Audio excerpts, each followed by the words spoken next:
Hey everybody, mel0n here. Welcome back to another video. Today we are looking at a mouse that I never thought it was actually ever going to exist. We're looking at a ergo mouse from Keychron of all people. They actually have a real true ergo, which I'm actually very excited to take a look at because one of the things I said when I did my first review of the original Keychron M3 is that they should make an ergo shape. And 4-5 Keychron M3 series mice later, we now have the Keychron M2, their first pure ergo shape that they have released. So I'm very excited to try this out and see how this performs. So today we're going to be doing a quick unboxing of this product. I'm going to give my initial impressions on some of the things included, the shape of the mouse, and see how it performs. I will have a full, much more in-depth review of the M2 out in a couple weeks after I'm done testing, including a full teardown and all that stuff. But I wanted to give you guys some quick first impressions before I tear this mouse apart. So let's get right into it. Now, a quick little disclaimer before we get started. This review is not sponsored by or endorsed by Keychron in any way, shape, or form. I purchased this unit myself. However, Keychron was kind enough to give me a small discount on this unit to get it here, just because shipping costs have gone up so much. They offered to give a slight discount that did help offset the cost of shipping. So this review is not endorsed or sponsored by them. They just offer me a small discount on the product. Of course, that will not affect my overall opinions of the mouse. If it's a bad mouse, I'm going to tell you discount or not, but I just wanted to be fully transparent with you guys and let you know they did offer me a slight discount on the mouse itself.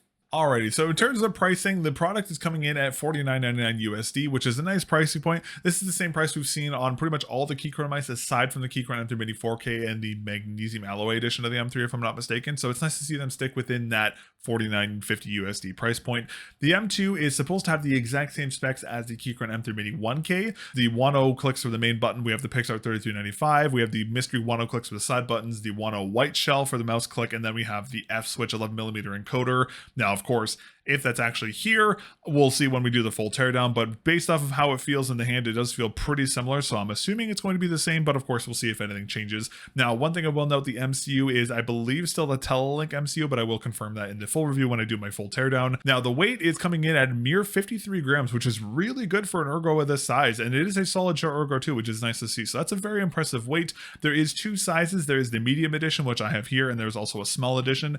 Both of them editions are the same price, to make note of that. And then the colorways available is white and black, as traditional we've seen with all Keychron mice. Again, it would be nice to see some other colors in the near future, but that's fine. Now, in terms of the unboxing for the M2, it's pretty much packaged identical to how we saw the M3 Mini 4K package, which is nice to see. So you have the same cable, the same adapters. Now, this one does come with the two connectivity dongles, so it has a USB-A and a USB-C dongle, which is nice to see. But aside from that, everything else in the packaging is identical to how it is on the Keychron Mini M3 4K, which is nice to see. I'm glad to see that hard package not return anymore, because that packaging sucked. I like the soft foam, so Keychron's done a great job with improving the packaging, and the unboxing experience is great here. Alrighty, let's talk about the shell of the Keychron M2. So the M2 is a very interesting shell. It is an ergo mouse, however, it falls in the same category as the MP1OS, where it's this symmetrical mouse, but it's also an ergo mouse. It's a very, actually, pretty comfortable mouse. It's very boxy. It just reminds me of like a boxier Death Adder V3 MP1OS kind of hybrid. It's an interesting feel though.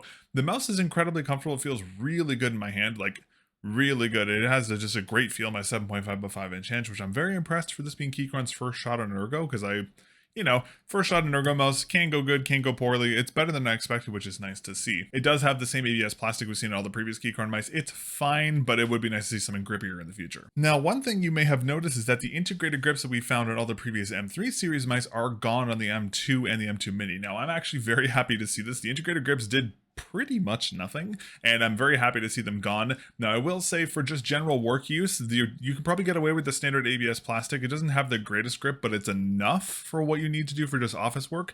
If you're going to use this for gaming, I would highly recommend getting grips of some kind, either the slow spacers or the x-ray pad grips, whatever you want to get, or whatever your preferred grip is, but I would highly recommend that for a gaming use case. Alrighty, now in terms of the buttons on the M2, everything feels pretty similar to how they felt on the Keychron M3 Mini. Everything's pretty much a one-for-one, considering it's using the same specs and everything, which is nice to see, but overall, feels fine. I really have no complaints with it. Of course, I will take it apart and do a full teardown on my full reviews to see what's actually in the inside, because I know the M3 Mini 4K had those mystery 1.0 switches on the side buttons, which I still haven't figured out what they are, so I'm interested to see if the M2 still has the same ones, but the main clicks and everything else feels pretty consistent, so I'm happy with the button implementation. They just do feel a little hollow because of the bigger shell, but overall, that's completely fine. I have no problems with it. It feels really good. And keeping in line with all the previous Keychron mice we've seen, especially on the M series, the M2 series is keeping the same multi-connectivity. So the Keychron M2 series can do the 2.4 gigahertz connection, it can do Bluetooth and the wired connection, of course, as well, which is nice to see.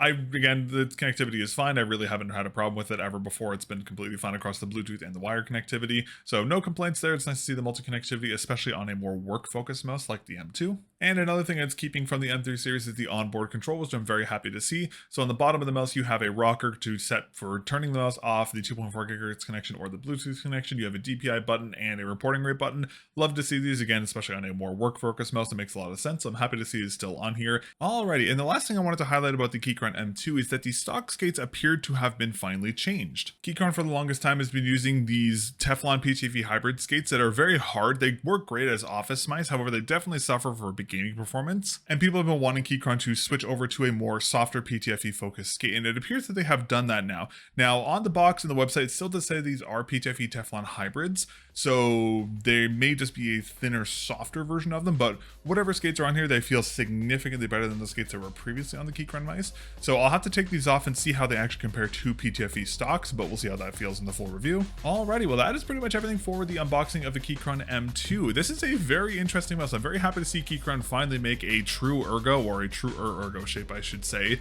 and I'm honestly really excited to see how this performs. I will be treating this more as a work mouse than a gaming mouse because again, just with the plastic being so hard to grip, it's not really that good for gaming, and it doesn't have the 4K polling rate we found on the Keychron M3 Mini 4K, so it's definitely going to be more of an office work mouse, I guess I would say, but I will do some testing in terms of gaming performance, but we'll see how that does. I will also be doing a full teardown of this mouse to figure out what's on the inside as well, so I'll do a lot more of an in-depth look at this mouse and when my full review once I'm done on my testing and stuff, and I'll try and have that out within the next couple weeks or so. But anyways, that is all for today. Thank you very much for watching, and thank you again to Keychron for being so helpful with helping me purchase my review unit. I greatly appreciate the little discount they gave me. That was a huge help, so thank you very much to them, and again, thank you guys for watching, and I'll catch you guys in the next video.